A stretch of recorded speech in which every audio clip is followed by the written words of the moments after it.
जी जी, आज हम जनाब आए हैं जनाब जीटी रोड पे खड़े हैं हम जनाब। और जनाब हमारे पीछे जो ग्रुप खड़ा है ये क्लास फेलो हैं जनाब, बचपन से लेके जवानी और जवानी से लेके बुढ़ापे तक माशाल्लाह माशाल्लाह नज़र ना लगे। और जनाब ये जो खड़े हैं इनमें जनाब ये मनीटर हैं, तो जनाब आए जनाब इनसे मिलते हैं। जनाब अस्सलाम वालेकुम जी, क्या नाम सर तुहाडा ते क्या कहना चाहोगे? मेरा नाम जनाब मोहम्मद कफील है और मैनू ये आज़ाद हासिल है कि मैं इस क्लास के अपने सन 74 के 8वीं क्लास का मनीटर रहा।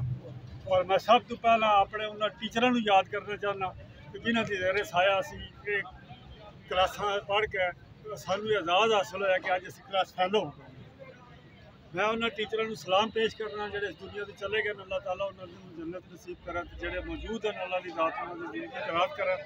मेरा ये ग्रुप एक ऐसा ग्रुप है कि इसनूं तुसीं दुनिया के किसी भी इतिहाद के नाल ना मिला सकते। साडा इतिहाद एक बेलौस इतिहाद है, ये कोई किसी को जाती तौर पर किसी को कोई लालच नहीं, कोई गरज नहीं, असी सब बेलौस दोस्त हैं।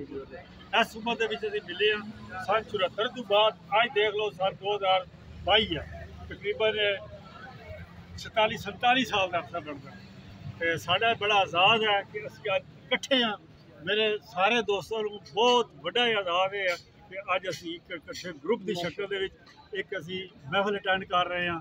इस पहला भी साड़ियाँ महफिल होंदियां, कोई दोस्त साढ़े गैर मुल्क उन्होंने भी मैं सलाम पेश करना अफसोस है कि शामिल नहीं हैं।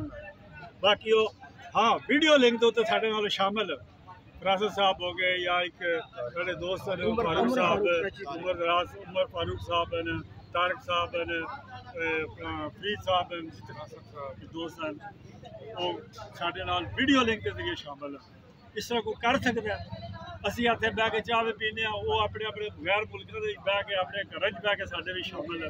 ये अल्लाह ताला की शान है कि असी इस काबिल होए हैं कि असी आपस अजे तक इकट्ठा रखे। और इंशाअल्लाह जितना साढ़े दोस्त जिंदा इस तरह ही क्यों मिल रहे हैं ना। सलाम इंशाअल्लाह सारे दोस्तों को बहुत शुक्रिया जी, माशाल्लाह जी माशाल्लाह। ये जनाब इन्हें क्या जिंदा दिली है, ये जिंदा दिली है कि जनाब इकट्ठे ने और जनाब माशाल्लाह अपने बचपन नूं याद कर रहे ने। और यकीन करो मैं अज तुहानू इस मौके के हवाले नाल तुहानू सब नूं ये कहन लगा कि जनाब यकीन करो ये यार दोस्त जेड़े जे ये मैडिसन जे जी जनाब, इन्हों मिलोगे तो मैडिसन खाण की नहीं लोड़ पैन लगी।